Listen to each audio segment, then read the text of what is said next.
thank you everybody for having us today. It's a real privilege to be here. As Tom mentioned, I was a student here for many years, and to be here interviewing my friend Daniel, the co-founder and CEO of Spotify, is an honor. Daniel is one of those really rare, talented entrepreneurs that has a compelling vision to disrupt an extremely large industry by building just a great product. And I'll tell you a brief little story that encapsulates that. Daniel and I met at the end of 2010. We were introduced by my partner, Mary Meeker. Daniel happened to be in town, and after a strategy offsite that we had done with our firm, Mary said, "Hey, Daniel's here." You know, we're at a hotel, and he came by, and we sat for an hour and a half, and he told us his vision for what was going to happen in music, what was going to happen with mobile, what was going to happen as all of these things came together to form a platform that he called Spotify. And after the meeting, I grabbed Mary and my partner, Bing Gordon, and I said, "Bing, drive Daniel back to wherever it is that he's staying and invest as much money as you possibly can in this company." And we managed to a few months later. So Daniel, you've had an extraordinary entrepreneurial track record. You founded your first company when you were 14. You were then the co-founder and CTO at Stardoll, then the CEO of uTorrent, and then the co-founder and CEO of Spotify. Each of those have been themselves big ideas attacking large markets in a disruptive way. How do you think about entrepreneurship? Well, so first to begin, I never really thought of myself as an entrepreneur.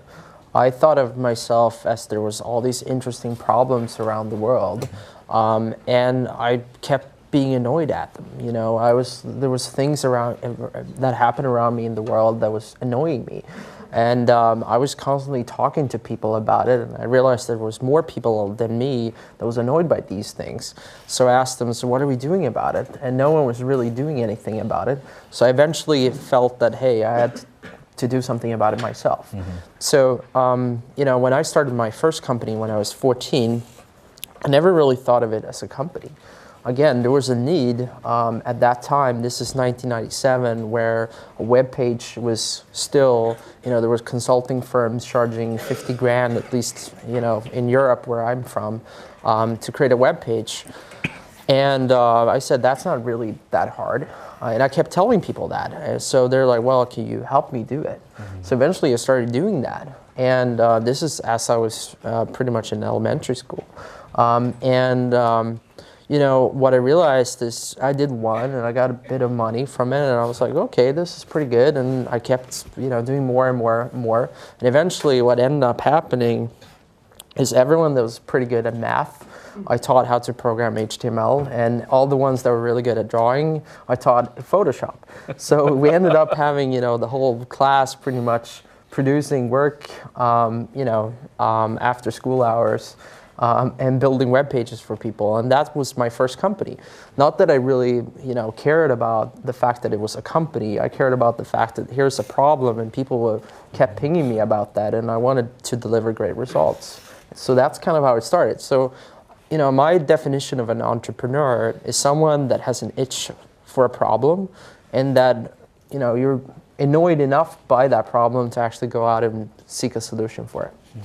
So you grew up in Sweden, outside of Stockholm, or in Stockholm? In Stockholm. In Stockholm proper. What's the culture like there, and how did it shape this problem-solving oriented entrepreneurial approach? Sure. So, you know, I look at Sweden actually as kind of an interesting one, because typically we have a very strong engineering tradition. Mm-hmm. But people were looking to go to big companies like Ericsson and in certain cases IKEA, H&M. There's all these massive companies, even though we only have a population of 10 million people. But there was a very strong engineering tradition there. The other thing that's really interesting about Sweden is the fact that it has enormous amount of broadband penetration and the speed of that broadband penetration. If you walk in central Stockholm today, there's 4G speeds with 60, 70, 80 megabits just running through people's computers. And I remember I got my first fixed connection in 1998, and that was an 8 megabit download, 1 megabit upload. In year 2000, I had a 10 megabit download and 10 megabit upload. 1 year later, I had a 100 megabit download. Wow. So, who's got 100 megabit in their home? No way. Okay. U.S. infrastructure. Well, the interesting part was like, so think this is 12 years back. Yeah.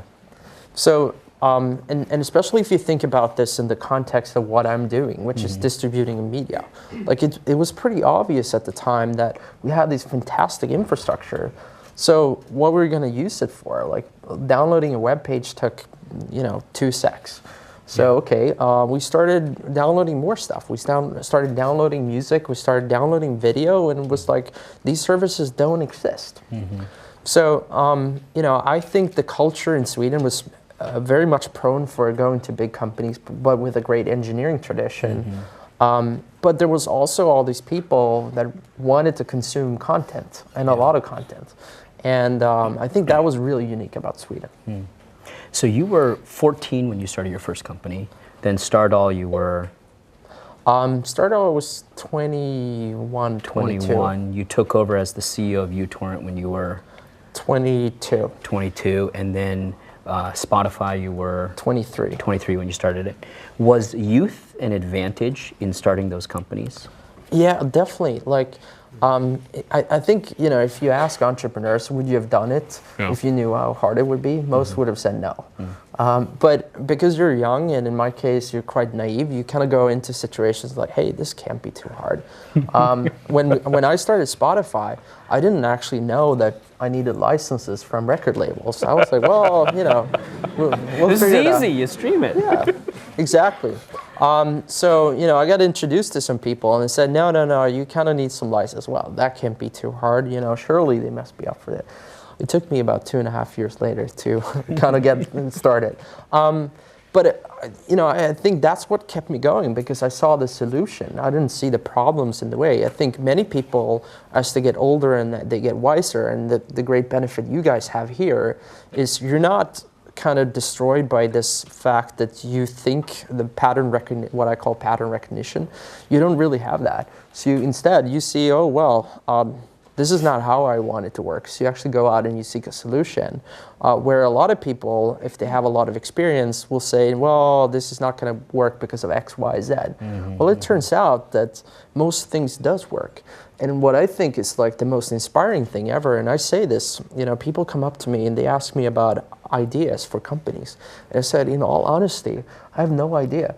In fact, what's going to work or not. In fact, I think this was like 2004 or something. Someone approached me with this company called Skyper, and they said, we want to do this thing where people can sit in front of their computers and make phone calls. And I'm like, I'm never going to work. And that turned out to be a pretty big thing too. So the thing is, I'm not like a visionary person in terms of like that I know what will work and not. What I do know, however, is that if you keep executing, like the right person will figure out a way to sell umbrellas in Sahara, because they'll figure out that it's for sun protection, or they'll figure out a way where it can generate electricity or something like that. But it's really all about execution, and ideas is 5%, execution is 95%. So you've been called the most powerful man in the music industry, and alternately, music's last best hope is kind of on the polar spectrum of commentary about the industry. At Stanford, what the students are often taught and talk about is the big idea, or the big, hairy, audacious goal. What's the big idea or BHAG behind Spotify? Sure. So first, I'm not sure that I actually agree with either of those characterizations. Yeah, that what the press says. But look, in my case, it's quite simple. I grew up in Sweden. I had access to all this broadband. It was so obvious to me after getting Napster, Kazaa, and all these services that this is the way that people want to consume music. And the more I started researching it, it actually turned out that there was 500 million people that consume music that way. And at the same time, musicians were struggling, and they can't make money out of music anymore, so they keep doing it for touring, and they kept doing all these things. And for me at the time, it was quite obvious that, and when we started Spotify, this is in 2006, iTunes still sold DRM track. They were copyright protected songs. You couldn't play them anywhere. The quality was 160 kilobits. And at the same time, I could go to a Pirate Bay or Kazaa and download the same song pretty much as fast in lossless quality and with no protection whatsoever. So it was obvious to me that for the first time in history, the pirated product was actually a lot better than the one you could buy. So no wonder why people use pirated services. So what we tried to do with Spotify, and the goal was to create a service that was actually better than piracy. It was simpler, it's easier for people to discover and share music. It's really all that. And we realized that if we could do that, maybe we could take a big chunk of the 500 million people that consume music illegally. Yeah. And by doing that, getting the music industry back to growth again, where artists can keep making great music that we all can enjoy. And in a nutshell, that product offering is how much money for which services here in the U.S.? Sure, but even so, like the vast majority of people in the world does not spend any money at all on music. Yeah. Think of the fact, if you compare over history, like how long it took Elvis Presley for 1 billion people to know him. And then think of the same amount of time it took Lady Gaga to get known by 1 billion people. So today, 2 years after Lady Gaga got released, more than 1 billion people would be able to hum one of her songs. It's pretty extraordinary. Wow. But yet, Lady Gaga had in the same time sold less than 10 million records, where Elvis Presley sold 500 million records. It's quite dramatic shifts. And that kind of tells me that we live in this world where music obviously is spreading. And they're spreading through people sharing music with each other, no longer through radio and so on.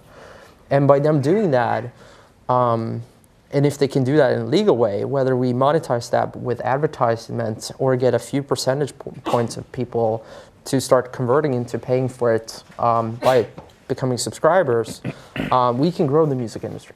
So that was the idea.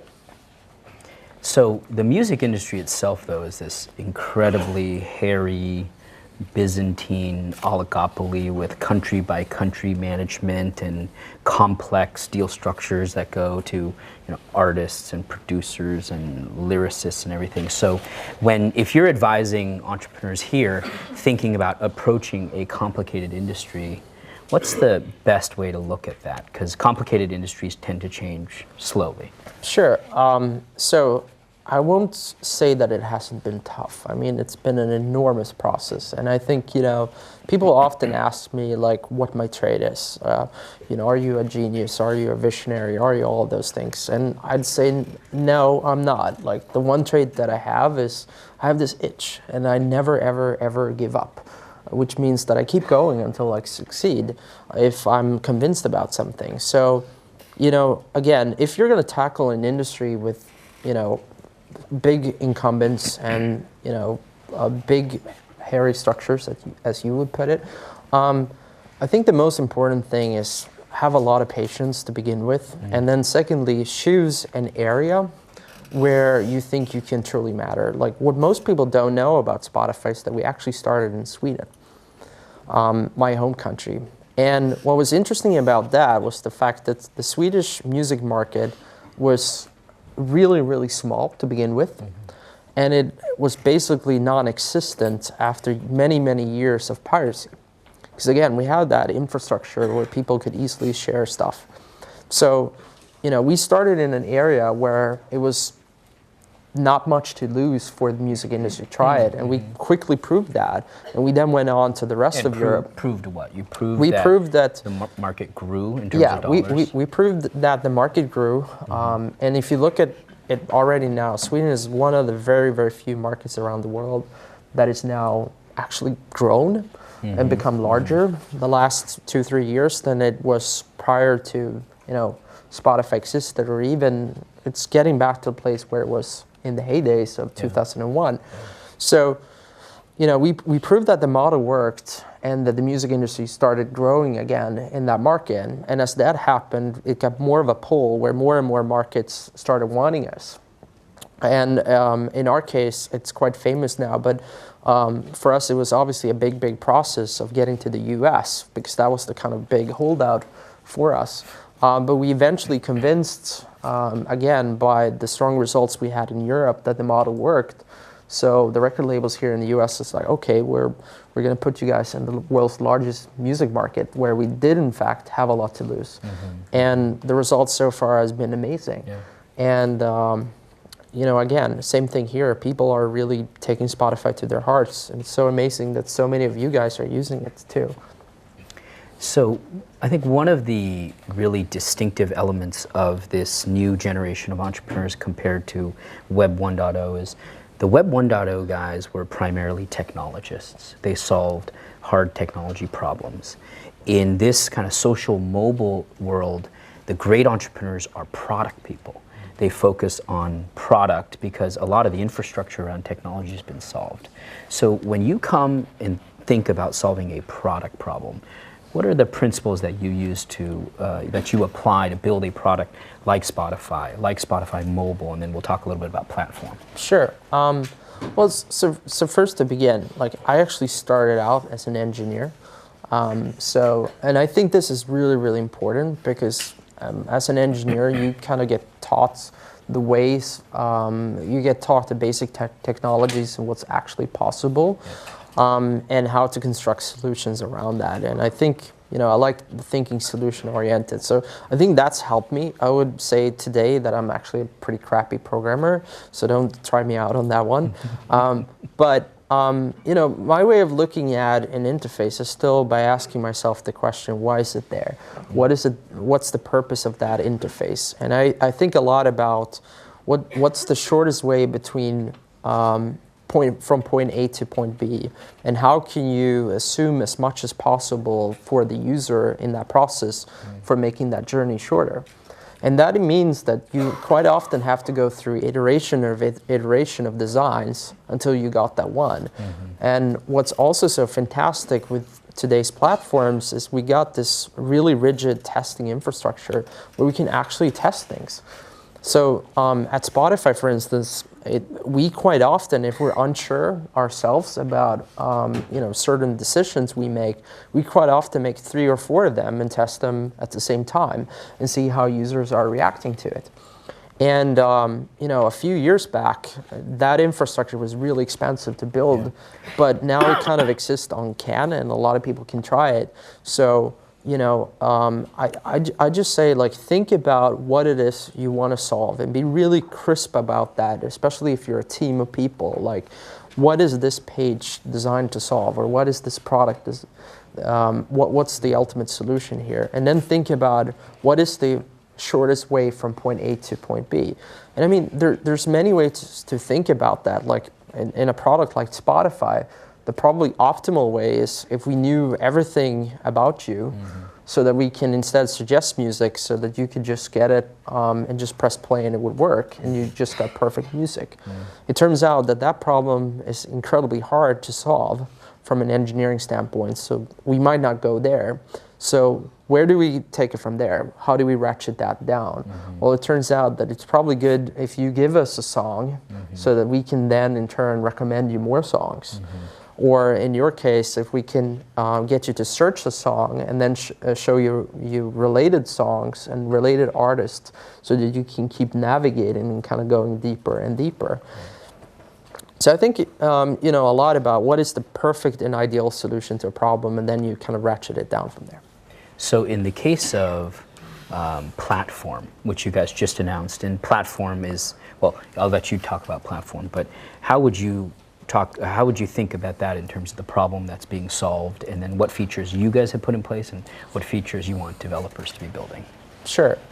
So first, I think we live in a world where we get access to 2 super platforms, Facebook and you know, the iPhone and the Android ecosystem with smartphones.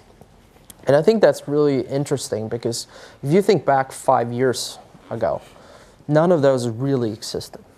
So 5 years ago to this date, Facebook kind of announced their platform. 5 years ago, I think it got on sale. There was no iPhone, for instance. That was June. So if you think about that, in a very short period of time, the world has changed. And you now have these amazing channels where you can get products out to people, hundreds of millions of people that are actively looking for consumption experiences. So that didn't exist. So if we now take the Spotify platform, because what Spotify really has built is we built this music platform. And what we realized is music is something that's really, really broad. And it means something, it's really unique to you as an individual. And there's a lot of different use cases. So use cases could be you're going to a party, you want to figure out with your friends what kind of songs you want to listen to. Other use cases is like a lean back radio type experience. A third use case is lyrics, which is really popular, especially in Asian countries, where you want to sing karaoke next to the songs, out of tune like me. Or, there's ways where just curation of content, Rolling Stones does it for a certain type of audience, Pitchfork for a more kind of indie audience. So what we realized is, why don't we just, because there's so many problems with licensing and getting all these rights, why don't we instead, for developers and entrepreneurs, take away that hurdle and just expose the music and let people hack their own solutions of what they want to do with Spotify and basically crowdsource the innovation. And we thought that was like a really, really important step. And so far, we've seen everything from games, music quiz type of games, to last week someone actually created a dating app where it compares people's music taste, and thereby you're supposedly going to match better. I don't know whether that will work, by the way, but try it out. So there's really all these types of use cases, which isn't like in Spotify's core interest. We want to be the music object, and we want to make that available across the entire web and across all these different platforms. But we can't solve every single use case, and that was the sort of core notion with the platform. Yeah. So there's another important platform that you mentioned that you guys are integrated closely with, Facebook, and you guys, it's the week of the Facebook IPO, so we have to talk about it. You guys did two really important integrations with them in terms of the playlists and then being an Open Graph, the first Open Graph partner, and probably the most successful one by a pretty wide margin. Where did the idea come from to be just tied so deeply into Facebook that the identities were shared and all the content was really streamed directly into the social graph? So there's a couple of different events that happened all through the years. From my side, I will say, what I learned from Stardoll, which was the company I was at before, what Stardoll basically is, most of you are not in the audience for that. It's a site for young girls 8 to 15 where you can dress up virtual paper dolls. It's crazy, and it's got more than 100 million registered users playing around with all these dolls and sharing them. And what I realized was that, and part of why I didn't stay with Stardoll is I kind of intuitively understood, like, wow, this is cool that so many people are playing around with these dolls, but I didn't understand why, because it wasn't my itch. Which is hopefully, a good thing in my case. But, Now nobody's going to admit to being a Stardoll user exactly. here. Yeah. But what I realized at that point, and this is, 05, 06, so this is way before Facebook really became what it is today, is there was all these destinations around the web where you uploaded your profile page, uploaded your profile pic, you wrote about yourself, you had your interest, and I was like, well, we keep repeating the same information over and over. Certainly someone's got to figure out, a way where you could utilize that instead. That was the first notion, and this was in 05, 06. I didn't know it was going to be the social graph or the Facebook platform or any of that, but it just felt intuitively that this is the way the world's got to work.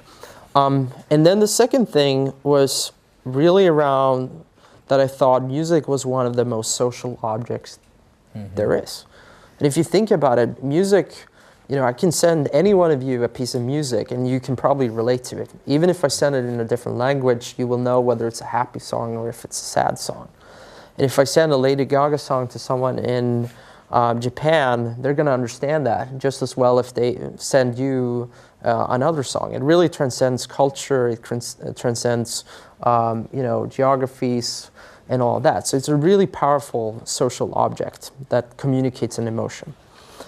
And then if you look at it from Mark's perspective, which is also kind of interesting, because Mark, as he created Facebook, or the Facebook, he was actually working on a project at the same time called Wirehog. Mm-hmm. I remember that. Yep, you do. And as far as I know, I don't know exactly what Wirehog was, but I think it was a way for people to share music on Facebook. Right. So eventually, they thought that was going to be the company that was going to be successful. yes, exactly. So they thought the music company was going to be successful. But I think Sean Parker, which is the third person in the story, managed to convince Mark that that was an incredibly bad idea, wise of his past experience from Napster. So they killed that and eventually focused on Facebook instead, right, which seemed like a pretty smart choice. And so I think we all kind of had this notion. Mm-hmm. I had the notion about the fact that there should be a platform where people have their identity, mm-hmm. and Mark had the notion that music was a really strong social object. Mm-hmm. So we got together one day, and this is probably like 2 years ago, and we started talking about how cool it would be if people could more easily share stuff on Facebook around music. And we spent more and more time talking about it as well. And so Sean was also part of those discussions. And I think we just ended up in a place where it was quite obvious to us that this would be a great user experience. And that's really, how I think about things and how Mark thinks about things. So it was kind of a natural evolution about it. Yeah. So let's talk a little bit about leadership, because Spotify is an interesting company. You have a pretty sizable office in Stockholm. You've got a pretty sizable office in London. You're building one here on the West Coast. You've got a team in New York. And how do you manage and lead a group that's scattered over 2.5 continents and 4 offices? Yeah, first off, it's incredibly tough. Even with all the modern technologies we have of video chat and Skype and phone calls and all those things, the fact that you have proximity, just the amount of discussions you can have by just sitting next to someone matters a lot. So what I do, first and foremost, I sit out in a sort of open office space. I don't have like a particular room or anything. I just sit outside because I love hearing what people are talking about and engaging in conversations. The second thing is I travel a lot. So, I spend a good amount of my time in all the cities you mentioned. So I'm here, 6-7 times a year. I'm in New York every month. I'm in London a lot of times too, and I'm in Stockholm. So in my case, I don't think the physical presence can really be replaced yet with sort of video or anything else. So first and foremost, a lot of it is just meeting people, sitting down, talking to them, and talking to the team. But I also think, we do things where we have virtual town halls where we every 2 Fridays, I, depending on where I am in the world, stand up and kind of talk to the company about what we're doing, and people can ask questions. Spotify is a pretty big company. We're like 500 people, so it's a lot of people. But it's really been one of those things that we've always had across our company. We want to share as much information as possible. And even if you kind of look inside of Spotify, you'd find that like pretty much all of our metrics are available to everyone. Because we think that by empowering people with data, they're going to make much smarter decisions. And a lot of that really is by sharing information. And I'd say the third thing is actually a thing John Doerr taught me, which is this process called OKR, which is a very simple management methodology that a lot of companies use: Google, Facebook, Spotify, Zynga, a lot of others, which is really, really simple. You put up an objective that you want, for instance, the whole company to do, and you focus on 3 to 5 key results. And those have to be measurable results. So in the case of Spotify, it could be, grow the amount of subscribers by 50% this quarter. That would be a great target, by the way. Everyone sign up. Yes, exactly. Then we've solved it. But that way, it kind of distills throughout the organization. So everyone in the company knows what the the company's target is for the quarter. But then also everyone can relate to that as they make their own targets and can kind of map that against the overall target. But it's hard work. And most of your management team is probably more experienced and older than you. And a lot of the entrepreneurs in the crowd probably will have this experience as young leaders of companies. What advice would you share with them? Well, what I think distincts A players from B players is that you want to surround yourself with people that are smarter than yourself. So my advice is don't be scared of the fact that there are people coming in with a lot more experience than yourself. Look at that as an opportunity instead to learn from. And in my case, you know, I say this to my team every day, that it's a blessing because I get to come in and I get to learn from really smart people. So I think that's really important. But the second thing is, don't assume just because they're experienced that they necessarily know everything and have the right experience for this task. You know, one of the things that I do is I question a lot of things. And you can do that in a good way and a bad way, but hopefully if you try to get people to motivate why they're doing something and their way of thinking, you know, the worst thing you can end up with is a situation where you get told, well, this is the way it's always been. That's the worst ever. That's a non-answer. Instead, ask yourself, you know, given everything we have today, is there a way we can make this better? Given everything we know today, and with all the tools, is it worth doing better? Because the truth is, you know, one of my greatest lessons as an entrepreneur is that while you probably can do every single thing better, you also got to focus on the few things that matters. So I'm probably, you know, more so than anything else, I focus on very, very few things, but I keep repeating them over and over and over and over again.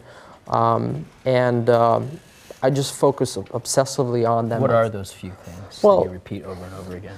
I think a lot of it, you know, really kind of goes in phases. But in our case right now, you know, we're focusing aggressively sort of on growth. So, and just becoming, you know, bigger as a company in terms of numbers of users that engage with our products, more playlists, because we figured out the more playlists you have, the more likely you are to come back. So then you can look at, okay, what are the most important metrics that are driving the company? And in our case, we've actually distilled everything to just one metric. That metric is daily active users. The more daily active users we have on our service, the more likely they are to come back time and time and time again, which means in turn, they're more likely to build better collections that they can share with their friends, which means in turn that they're more likely to pay or generate impressions for our advertising team. So I try to simplify things, kind of distill it down to the least common denominator, but then also just focus obsessively on that. So speaking of lessons, how about some of the dumbest things you've ever done as an entrepreneur or as a leader? So these guys don't make the same mistakes. Well, you know, I've done a lot of mistakes. I've probably done every mistake in the book. But I think some of the more important lessons I've had actually is it's so easy to say yes to things because you think that as you know the company kind of evolves and even as you have more people, it's like, well, this sounds like a reasonable idea. Well, even if you in your head say this sounds like a reasonable idea, that means no. Unless you're dead sure that this is the one thing we should do, it's probably better to say no. So I'd say my dumbest mistake is just taking on too much, doing too much at the same time, which never ever works. Be really, really focused. Be obsessed about the few things that matter and say no to everything else. It's really, really hard to do that. But if you focus on that and if you get that right, you're eventually gonna be able to do more things because you know that this kind of works.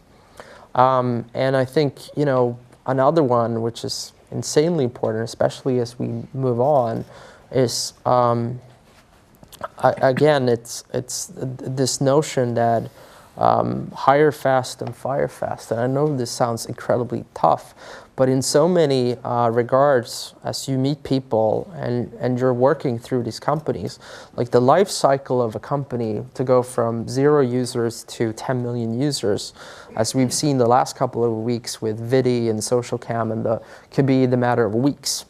If you then don't have the right team in place, and you try to kind of learn as you go, and it also, the team isn't optimized for what you're doing, it's never going to work. Yeah. And especially not if you're a small company. Every single person needs to carry their weight, and then more. Mm-hmm. So, again, I've in many cases, just because this is a nice person and, they're doing all right, I've kind of given people too much slack. And that's a mistake that I've done so many times. And I'd say the third one, which I will also learn, is that don't sort of overpromise. I did this thing a couple of years ago. Again, being a bit naive, I said, well, surely we're going to launch in the US pretty soon. And it ended up taking us about 2 years to launch from that point. I didn't know how hard it would actually be, and I had to kind of eat that up, especially with TechCrunch, for a very, very long period of time. They even had I think, April Fool's joke. April Fool's joke about it. They had like a countdown on New Year's Eve about it. And I'm like, oh man. It just got more people waiting for it, which is good. Yeah, I mean, in some way, I guess it was all press is good press, but it was stupid on my behalf to kind of promise something that we weren't sure that we were going to deliver. So these days, I try to under-promise and over-deliver. Cool. Well, let's do a few quick questions before opening it up to the audience here.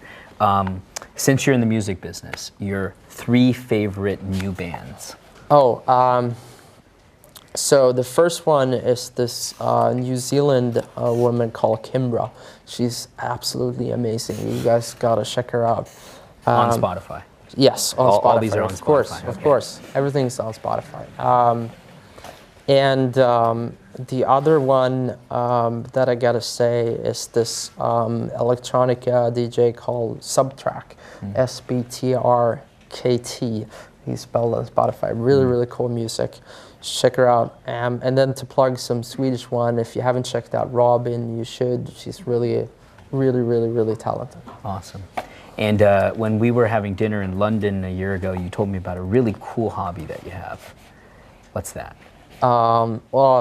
Except working, you mean, or? Well, actually, it came up differently.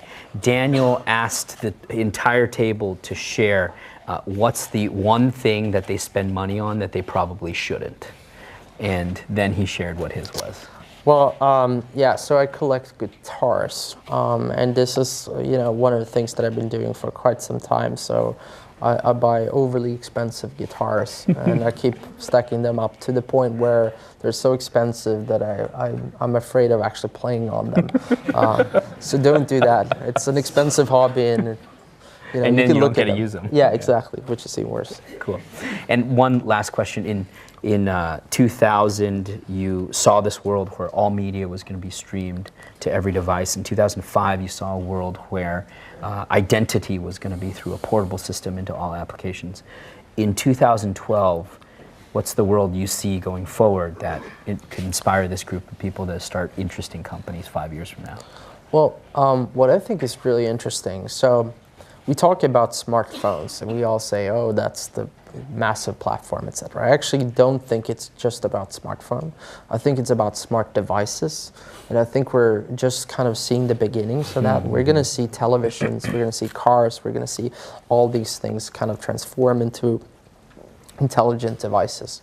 But as that happens, I think one of the more exciting things for me is what sensors we're going to get access to and what other means we're going to be able to use to mash that up, both with what currently exists today.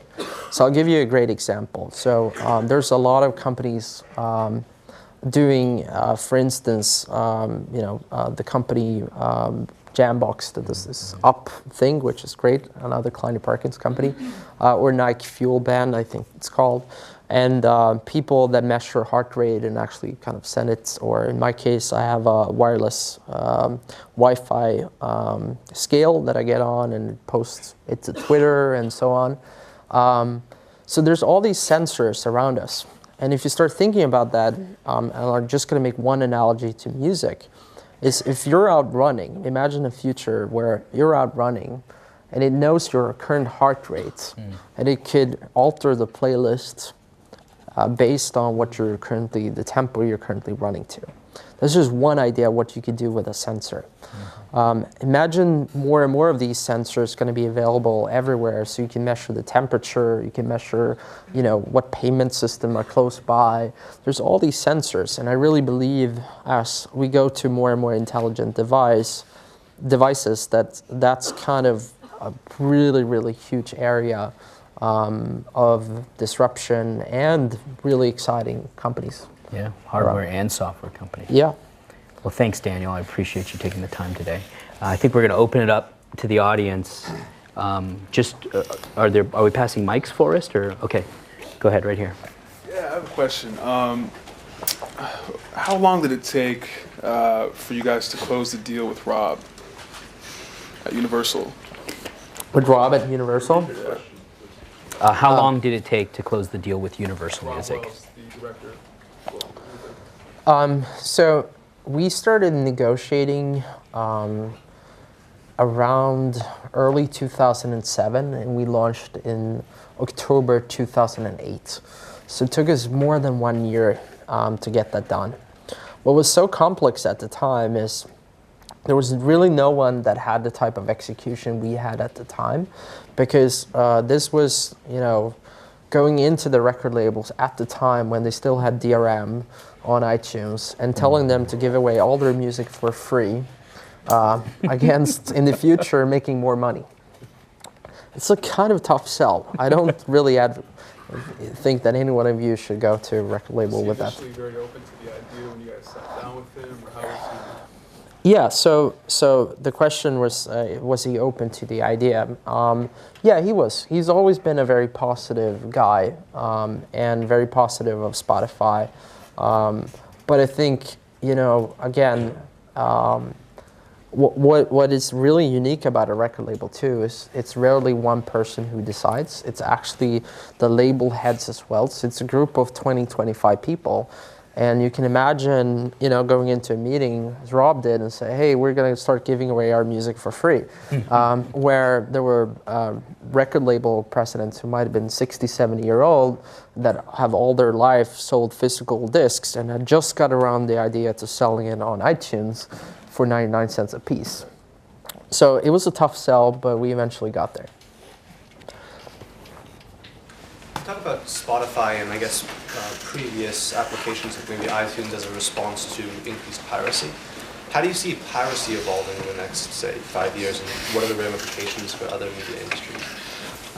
So the question, I guess, was how do we see piracy evolve over the next 5 years?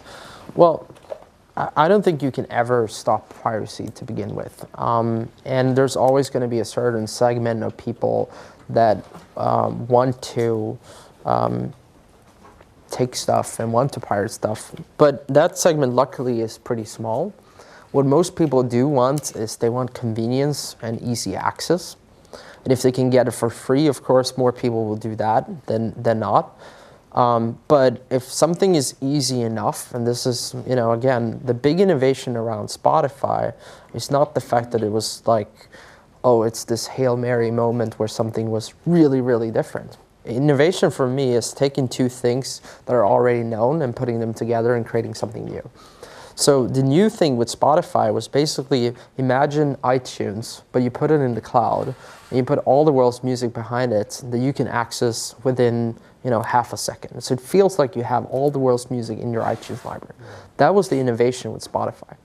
So you're asking me how I think it will evolve. Well, I think there's a lot of media types that still haven't found the right service to match it.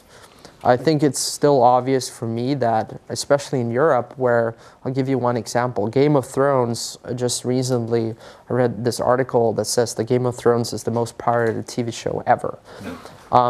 And in Europe, I can understand it because, and I have all my American friends when I'm in Europe talking about, oh, did you see the last episode, et cetera, et cetera.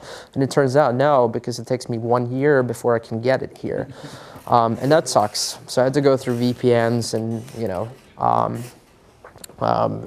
put it on my subscription account, and I have to have an actual Sling box, and I have to do many, many, many things in order to get it legally, where in all honesty, it could have taken me 3 minutes on, you know, Pirate Bay, and I got the same thing. So unless the video industry or movie industry or TV industry solves that problem, I think it's still going to exist. It might even become more rampant. I just think, again, this is something where eventually the business opportunity will become so big that they will have to change. I think, again, as a consumer, I want all the world's content to be readily available the moment they release it. I'm not going to accept in the future that it takes a year for a great TV show like Game of Thrones to make it over to Europe if I'm there.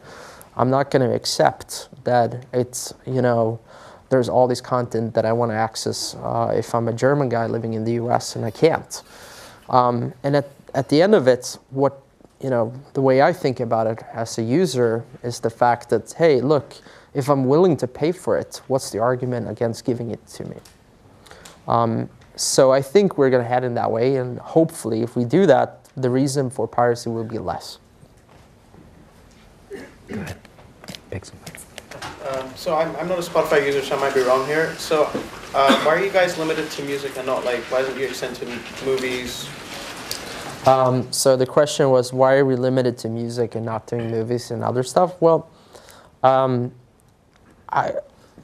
you might not have heard that it took us about 2 years to get the licenses for music. So doing it for video would have been incredibly much harder. But I also think, you know, this comes back to solving one thing and solving it really, really well is super important. If you're trying to be everything for everyone, I promise you, you will fail. And in our case, the use cases of music is incredibly different than the one for video. In music, for instance, you typically end up building a collection, then listening to the same things many, many times, whereas in video, it's much rarer that you do it, and you typically just watch it once. So that means that you have to design the product entirely different. And if we designed it for both those use cases, it probably meant that we didn't design it ideally for either one. Thank you. So it's kind of a long one, give me a sec. So I just wanted to know, given Spotify's dependence on licensed content and the fact that record labels can renegotiate licensing deals every 2 to 3 years with terms favorable to them, how do you guys expect to turn a profit when a company like Pandora that enjoys a lower set of content fees can't themselves do it? So the question was, you know, given our reliance on content, how do we expect to turn a profit if the content industry can renegotiate the deal they have with us? So first and foremost, what's interesting about Spotify is we have 2 revenue opportunities. So we actually get people to pay money for our product as well as giving it away for free and funding it with ads. So that's entirely different from Pandora. And just the pure base of math. So the average person in the US, if you strike it across the eligible population that can pay for music, spends $13 on music every year. Not more, not less. $13. If you're a paying subscriber of Spotify, you're generating $100 a year worth of income. That's obviously a much, much, much better model than what they're currently having. So that means that it actually sort of generates and increases the industry. So they want to keep doing that. But I also think, you know, at the end of the day, as Spotify grows and becomes bigger, obviously it becomes more of a balance between both sides. But I will also say that I think in the end, and I think the music industry has learned that lesson, that these days it's about creating a partnership structure, because it's the only way we're going to get the music industry back to scale again. Because again, it's not like they will build a music service. They've tried historically and it hasn't worked. So they need to have companies like iTunes, Spotify, Amazon, and others finding that this is a good business, because it means that we can invest in making it even better, which in turn makes more money for them too. I'll let you choose this one. Over in the back. Can you talk about what you see as Spotify's biggest competition and what is your competitive I didn't hear the other part. I heard competition. Yeah, and just your competitive advantage. Sure. So it's actually quite easy. The way we look at it from Spotify's perspective, our biggest competition is piracy. That's how we've always set it up. Again, we created Spotify to be an alternative to piracy. So what we look at, and when we benchmark ourselves against, other services that are out there, like Pirate Bay and Kazaa and what else might be out there, we actually look at ease of use as the biggest single competitive advantage. And sometimes, and I know we are all kind of in this room, we're all thinking, oh, we got this feature, and that means that someone's going to think much better of it. Sometimes the easiest answer is also the right answer, which is it's just a lot easier to use, and it just works. That one is, I think, the biggest kind of oversight, especially we in the tech community make, is we try to pinpoint it to being all these different features, where quite often it's just the fact that it was the shortest period from point A to point B that wins. So what we're focused on and with Spotify is just making sure that, as you go on to the Spotify service, that the shortest point from you getting your music, you being able to share your music with your friends, and you being able to discover music. And if we can solve those three problems, we're in a really good place. Right here in the middle. So you mentioned that it's important to have a unified goal. Like right now your metric is to grow your user base by 50%. So there's many ways to get there, and if there's discrepancy on how to get there, how do you resolve that? Well, so the question was like, it's important to have goals, but what if there are multiple ways to get to that goal? Again, I think you as a team, what you always have to do is you have to discuss the strategy of getting there. And you have to sit down in a team and you have to agree what you think is the most viable way. And I think today it's kind of actually a lot easier than ever before, because if you think about the world where it was 10 years ago, it was not obvious what you should do. If you wanted to get traffic onto your website, did you do TV commercials, or did you, buy a banner ad on Yahoo, or what were you doing? And then we got one platform, which was Google, where people started SEO optimizing and kind of getting more traffic from there. And now we're in a place where Google is a great traffic driver, but we got Facebook too, and we got iPhone and Android ecosystem. So I would just say that start with one channel and try to focus on that channel. And in your team, the great thing is none of them are kind of exclusive to the other. And they're all huge in terms of hundreds of millions of people.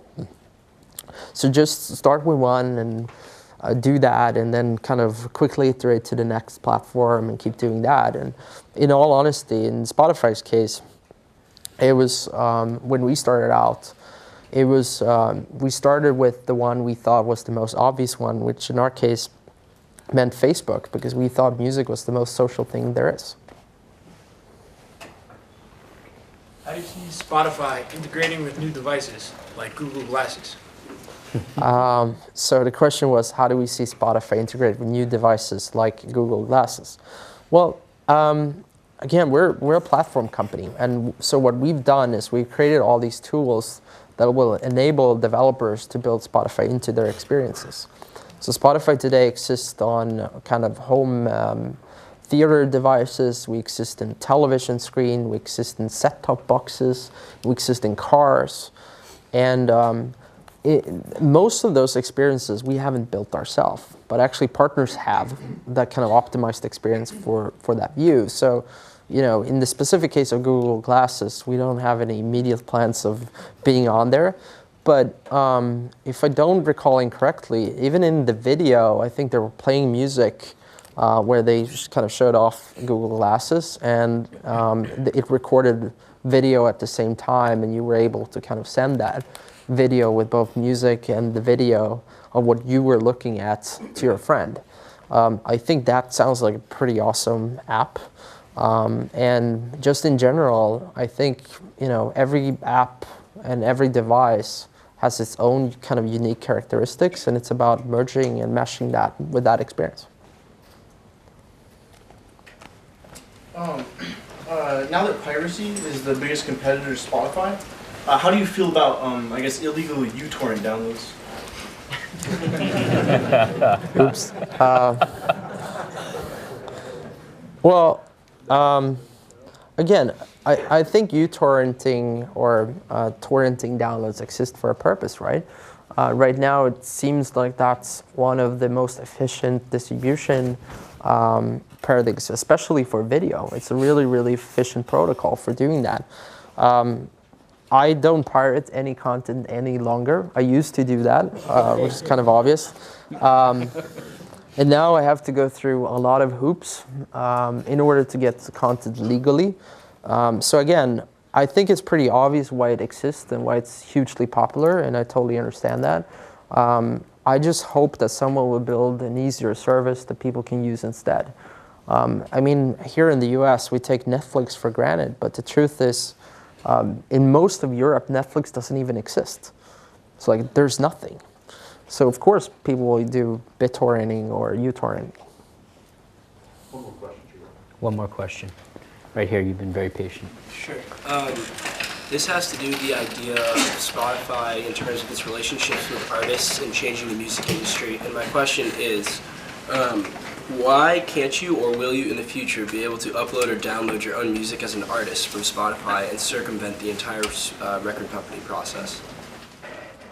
So the question is, why can't an artist upload their own stuff and thereby circumventing the labels? I think, again, you pretty much can do that already on Spotify. There's like tons of aggregators where you can, like one of them is Record Union. Basically, it takes 2 seconds to register an account. You can upload your music there, and instantly it pushes not only to Spotify, but it pushes to iTunes too. We haven't built our own download or uploading solution, actually because of a few different reasons. One is it was never an early focus for us, and thereby not super important. And again, we try to focus really hard. And there was all these other solutions as well that you could upload to.